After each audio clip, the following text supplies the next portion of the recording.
Welcome back to Fast Market. I'm Alex Coffey alongside Kevin Hinks. On this Friday morning, Kev, we get the S&Ps up 3, so holding on to the early gains that we reported on earlier in the program. The NASDAQ, however, is slid a little bit, I guess. Russell recovering a little bit as well, but for the most part, these trends from the morning continue since the the consumer sentiment report. But earlier in the week, Kev, I asked you, what asset class, what, symbol is on your mind oftentimes when you're trading if you were to oversimplify it? And you said yields. I'm looking at the 10-year yield. This is arguably the mover of the morning, and it seems to be having that domino effect that you talked about. Talk to us a little bit about why it's important to watch this market. Well, lower 10-year yields make stocks, especially dividend-paying stocks, more attractive. What do I mean by that? Well, look at Pfizer. Look at the name that we just came out with. The 10-year yield, if you wanted to invest in a 10-year note, is currently paying 1.3%. Pfizer, with everything going on with that company, with growth, income, and value in that company, it pays a 3.25% dividend. That, by definition, that simplest metric right there makes stocks more attractive. The fact that this week yield started about 1.29, got up to 1.35, but the minute consumer sentiment hit, down come yields, up go bonds. And that is, it's eliminating the rhetoric and the trade of an overheating economy. And at the end of the day, it might not happen knee-jerk reaction, but at the end of the day, Alex, that'll make dividend-paying stocks more attractive than a 10-year yield at 1.3%. It also makes the names that have kind of compelling growth stories and growth numbers more attractive to some. You see that with the NASDAQ outperformance as well. And kind of following in line with this is the stock that we're going to showcase here for our Cash Tag segment. Joining us here in studio is TD Ameritrade Network contributor Jenny Horn, and from LikeFolio.com, the VP of Research, Megan Brantley. We're talking kind of the future of e-learning and digital learning here. In a time where people spent time away from others in terms of person-to-person contact, it's no surprise that one of the leaders of this space had pretty incredible stock performance. But some of that has come off as of late here, Jenny, with the stock down almost $40 from its all-time high. Yeah, and it was actually trading lower today, but now we're seeing it up 0.5%. It is still on pace to close this week down over 1%, but they had very strong results on Tuesday. They reported better than expected second quarter earnings, sales, and they also raised their guidance. And the CEO highlighted that revenue grew about 30% this quarter, which was driven by a 40% growth in their Chegg services units particularly, but subscribers also came in now just shy of 5 million. So he said, to put into perspective, that both revenue and subscribers have more than doubled in the last 2 years. Now, what was really interesting about this report was there was a lot of sort of fears circulating that demand would taper as this return to school sort of normalized. Now, with massive profit margin expansion, massive subscriber growth, and also massive guidance for the second half of this year, really Chegg proved that maybe the return to school doesn't have a material impact on them. Now, they arguably one of the strongest parts of this report was their subscriber growth, which is not expected to slow even as people return to school. And essentially, subscribers are on pace to grow at the same pace they did sort of in this pandemic era.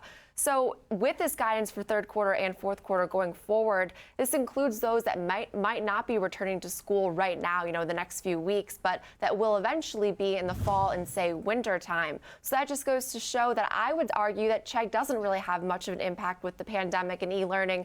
I actually used it mostly in college, whether it was an online class and not an online class, because at the end of the day, people will always need books as long as they're going to school. So that's really interesting. It's sort of now separated itself from its pandemic boom. And our first tweeter sort of talks about that and this return to school, which we're sort of in the midst of right now, which says, Chegg continues to do its thing, thinking I'll hold through the beginning of September after everyone goes back to school and has bought their books. So I also think this is interesting because I have read that not everyone is returning to school in September given certain counties and states. So I actually think that only benefits Chegg in the long term as we see this sort of trickle with people going to school. But our next tweeter actually focuses something I'm dying to pick Megan's brain about with their data, because it's sort of this stickiness we often talk about with many different names, which says, I just found out Chegg has been charging me $21 a month since senior year of high school. And in another thread, they said they are now well out of college. So we're talking like many years. So I actually saw this. I just searched Chegg and school, Megan, and saw so many people who say they pay this subscription without knowing it, and that they've been doing it for years and years past their education. So I'm so curious if this comes up, because it's great for Chegg, not so great for the consumer, but great for Chegg. Yeah, I think Chegg probably nailed that subscription price, that consumers are unaware that they're paying this every month. We see a lot of these mentions, consumers continuing their subscription even through, these downtimes, maybe even through the summer when they're not taking classes, because it's just not that big of a deal. But overall, the reason we brought this is just because this is one of those names where we feel like maybe the market doesn't understand the full potential of this company, at least from what our data is showing us. When we listen to these mentions, these new subscribers like you talked about, and even the retention of existing subscribers, you can see this is triple-digit growth on a year-over-year basis. So this is continued growth on top of what the company achieved in the last year, which was very pandemic-driven. So I think that there's still a little bit of fear that, as students return to school, will demand still be as high for this online learning resource? Is it going to continue to grow? And so far for our data, this is just accelerating. I think we passed along this chart yesterday in preparation for this segment, and this year-over-year growth number has already increased in just a day, especially as students are, returning to the classroom this week even. So I think that this is really relevant, that the company is still able to grow its subscriber base and keep its subscriber base even as students are returning to the classroom. Megan, obviously this company surged during the pandemic. Yeah. The stock has receded post-pandemic on expectations that subscriber growth will be less, or need for this company will be less. But this company is showing that the more people subscribe to this, the more they interact with it, the stronger their relationship gets.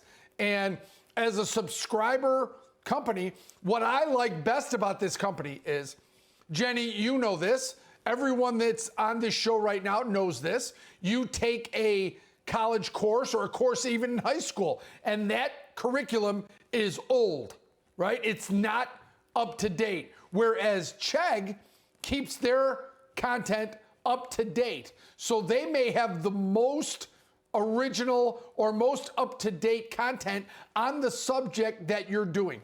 And with that, and this 20 questions philosophy that you get as a subscriber, means they have 59 million pieces of data or information on different subjects. And so it's mainly used by college students, like Jenny said, but this is a company that stickiness is one of those key terms here. And especially, where are we, guys? We're mid-August.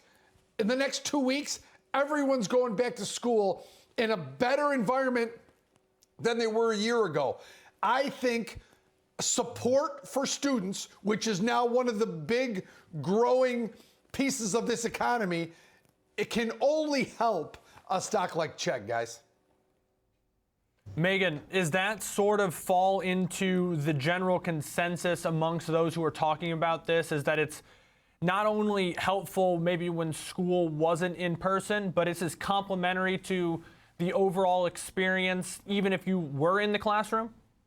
Yeah, I think Kevin nailed it with the way that they're focusing on content. Obviously this isn't an entertainment, but this is almost like a Netflix of entertainment or of educational content for students that they're using increasingly to, when they say it's helping me learn, like, this helped me get through pharmacology. This helped me get through this class. These are the kind of things that we're seeing, whether it's in person or whether it's online. I think another interesting thing that Chegg is doing is they're building this content via the teachers and educators from universities themselves. So they're encouraging these teachers, and they're actually paying these professors to create content. And by content, it could be quizzes, it could be a study guide, this could be lab notes, this could be lecture notes, things like that. So these are truly like complementary tools that can be used while you're taking any class, no matter whether you're in the classroom or whether you're at home.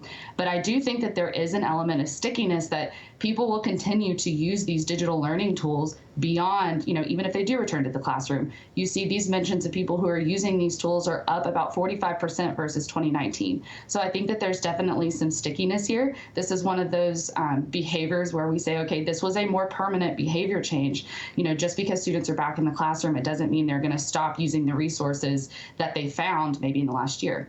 Yeah, and I completely agree with that. And I do have to say, I know there's this debate about e-learning, sort of its effectiveness, Megan. I know my brother is 18 and was a senior in high school, and I can't imagine that he learned very much being remote because I just would see the things he was doing. But so I do think there's the argument that being in-person learning is so much more beneficial. But I do think that we are in the day and age where books can be online. I mean, honestly, with college being so expensive, I always opted for a Chegg version of my book, which was online, because it was just so much cheaper. And so I think that's also a really useful tool when you're paying so much for college classes and books and all the other things, that Chegg offers a cheaper service. And I was actually curious if you see any competition with Chegg, because I'm not even sure that one really exists. I couldn't think of one. Yeah, we had to really dig for this. Two companies that we covered that could theoretically be, compared against Chegg is these online learning tools. One is Quizlet, and we see Quizlet, while, those mentions are growing year over year, it's not nearly at the pace of Chegg, and happiness is a little bit lower. Another online tool that we can kind of compare it to is Duolingo, which obviously that's more language-based learning, but the concept of digital learning is similar, and we just see Chegg's adoption rate and just size just a lot larger than both of those. So I think that this is definitely kind of the big dog in the fight, and they're making really strategic moves moving forward. A lot of people, I think, just think of Chegg as like a way that students are cheating on homework, or maybe even, exchanging textbooks, but really they are focused on the services. These services now comprise something like 87% of their total revenue, and this is consumers are increasingly happy. Happiness has improved about 9 points. So the more subscribers that they're getting, they're keeping this higher number of subscribers even happier. So I think that this is smart moving forward, and something that maybe the market's missing in the meantime.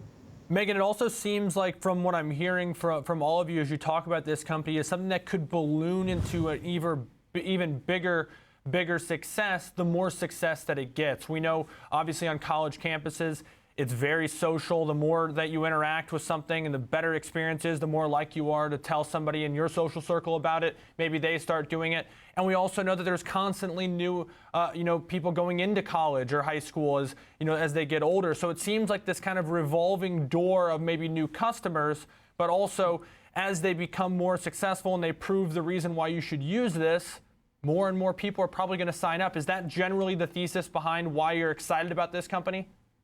Yeah, that's a major driver for Chegg's growth moving forward. I think another interesting thing is they're piloting these programs called advanced skills. I know they have one underway with Arizona State University, where they're actually allowing for professional training and issuing a professional certificate. So you can see where this would carry through into an adult learner's life beyond just a university student, and into different, professional arenas. So I think that obviously that is, into the future and a potential for growth, but still an idea of how they could potentially expand their market. Thank you, as always, Megan Brantley, the VP of Research at LikeFolio.com. Have a great weekend. We'll catch up soon. I think that nails it right there, guys. As the internet has changed the world, even over our lifetimes. One of the primary, benefits of it was the access to information and how much you can do kind of on your own now that you couldn't before. And it sounds like Chegg is right there, kind of at the tip of the spear in terms of trying to, help those get access to the information that they want. One thing, though, that I want to highlight here, Kev, if the guys could pull up the platform here, we can look at it. I'm not a technician. I don't claim to be. I'm not a chart expert, but I do know a little bit. This looks like a Head and Shoulders that might be trying to form itself, Kev. I drew in the lines. I put some arrows to show you.